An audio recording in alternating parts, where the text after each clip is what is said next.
always the thing that I find so fascinating about Nintendo.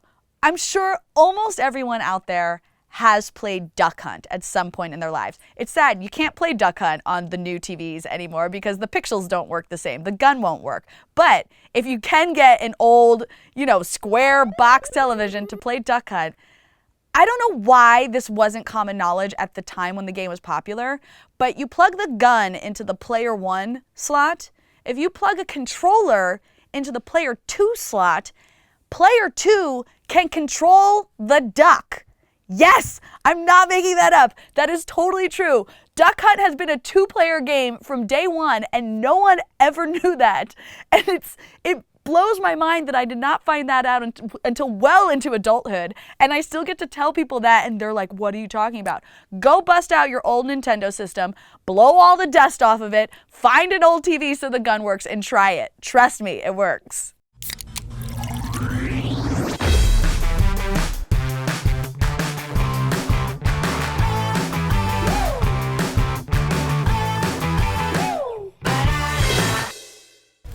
I so clearly remember this, ripping open the packaging and lifting it up and being like, ah! I was so excited, and my very first game that came with it was DuckTales. I sure did take a picture of my kill screen. And then at that time, you had to send your film off to get developed. So I had to wait weeks until I got my photo back that showed the screen that I had beaten DuckTales. And I wrote a letter to Nintendo Power and sent in the photo because some people got featured in Nintendo Power for finishing games, and I desperately wanted to be one of those people featured for finishing DuckTales. And sadly, I was not featured, but Nintendo Power did send me back a letter of congratulations.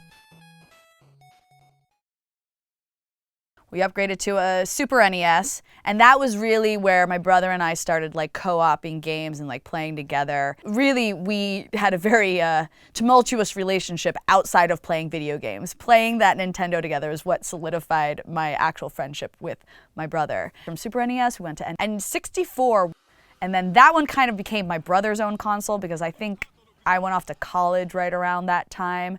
So I just had to come home and play that Nintendo 64. GoldenEye, that was our game at that point. I remember when the Game Boy came out and we got that, it was so crazy, this novelty of holding this little game in your hand and playing you could play games like Tetris that you were playing on your big screen, personal handheld, and that was such a new innovation. We had Game Boy clubs in school. You could bring your Game Boy to school, and after school there was a legitimate club where you could sit around and just play your Game Boy.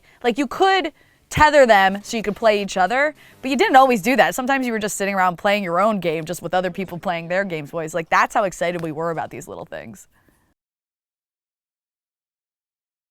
When I moved to Los Angeles as an aspiring actress, I was, of course, working in a bar, as most aspiring actresses do. I was bartending, and one day this guy came into my bar and he sat at the bar, and I gave him a beer and we just started chatting, and he noticed that I was wearing a Nintendo remote control charm necklace, and he asked me what that was about, and I was like, well, I've played video games since I was 5 years old.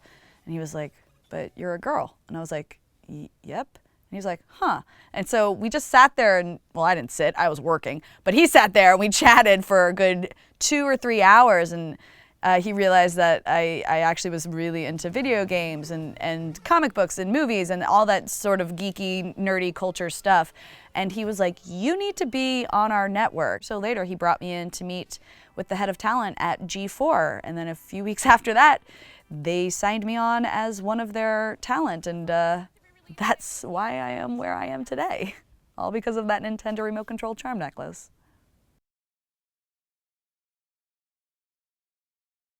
Did I have Nintendo Power? Oh, honey, let me tell you about Nintendo Power.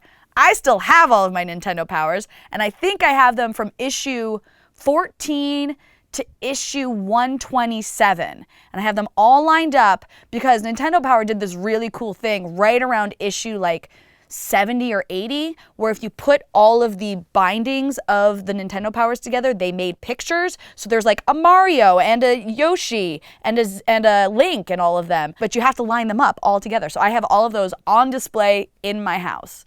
Super nerd. Back when Nintendo first came out, the internet did not exist in the way that it exists today. So there was no easy access for figuring out how to get past that really difficult level in Battletoads or how to figure out that maze in Castlevania. And they did have hotlines you could call, but Nintendo Power just made it more easily accessible. And you would get these magazines, and they were based on whatever the newest games were that had come out that past month. You got all the secrets and tips you needed.